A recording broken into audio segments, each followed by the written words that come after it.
आज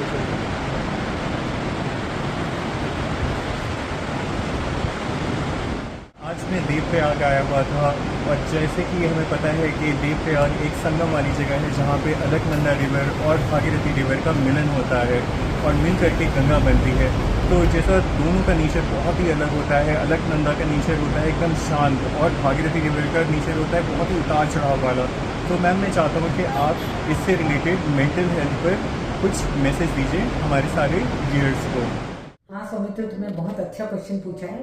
तुमने बिल्कुल ठीक बताया कि भागीरथी का जो नेचर तुमने बताया कि वो कितना रौद्र, कितना तनाव, कितना तेजी से बहती है, और दूसरी तरफ तुमने बताया अलकनंदा जो एकदम स्टेबल, एकदम शांत, एकदम स्थिर चलती है।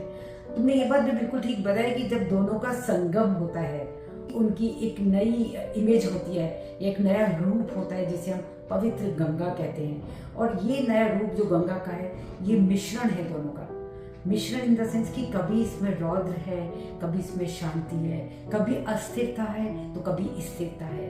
तो ऐसे ही हमारी जिंदगी जो है वो इसी तरह होती है। हमारा जीवन चलता है तो कभी हमारे जीवन में तकलीफ आती है, कभी खुशी आती है, कभी तो हम तकलीफों से एकदम रौद्र बन जाते हैं, एकदम एग्रेसिव हो जाते हैं भागीरथी की तरह।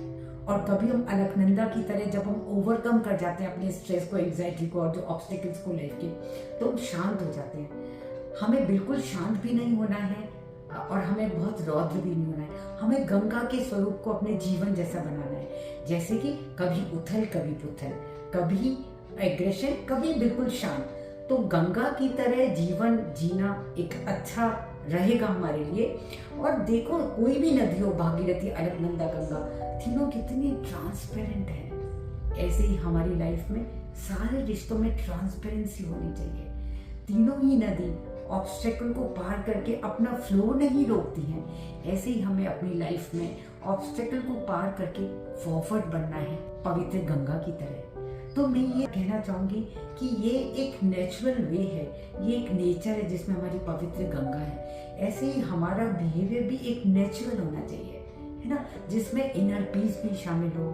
जो ऑब्स्टेकल है उन पे भी हम कैसे ओवरकम करें, हमारे पास वो स्टेबिलिटी हो, हमारे पास वो कॉग्निशन हो।